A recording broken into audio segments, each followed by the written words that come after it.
Quelqu'un vous a-t-il un jour sauvé la vie? C'est mon cas. En 1979, après la naissance de mon second enfant, ma première fille, j'ai eu une infection due à l'allaitement et on m'a fait des piqûres de pénicilline.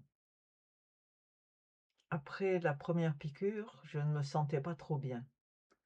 Après la deuxième, c'était encore pire et après ça, je ne me souviens plus de ce qui s'était passé. J'ai perdu toute conscience. Je ne savais plus qui était ma famille, j'ai oublié que j'avais eu un bébé. J'étais à la porte de la mort et il n'y avait pas d'hôpital au campus, en tout cas. Alors, j'ai atterri au centre médical, on m'a mis dans une chambre séparée. Je n'ai jamais su, à vrai dire, ce qui s'était passé et quel avait été le diagnostic. Tout ce que je sais, c'est qu'on m'a d'abord incisé pour enlever le pus qui s'était accumulé dans ma poitrine et après coup, j'étais dans une chambre, je ne mangeais pas, je ne buvais pas, je crois qu'on m'avait mis des gouttes à gouttes. Je ne supportais pas la lumière et le médecin-chef a dû prendre une décision radicale. C'était Noël, tout le monde était parti, au village, le campus était déserté. Il n'y avait pas de banque de sang, bien entendu. Il a été voir un de ses collègues, un des enseignants, chercheurs du campus, quelqu'un que je ne connaissais même pas, qui ne m'avait jamais rencontré, qui n'était pas de ma faculté, et il lui a demandé de donner son sang pour moi,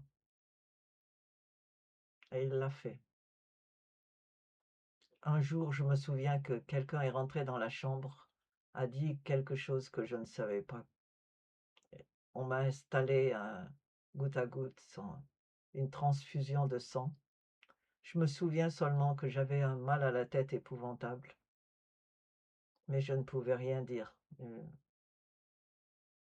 Mais cette transfusion m'a sauvé et j'ai commencé à récupérer petit à petit, petit à petit. À la fin de l'histoire, mon mari et moi sommes allés apporter un cajot de Moltina chez cet homme pour le remercier.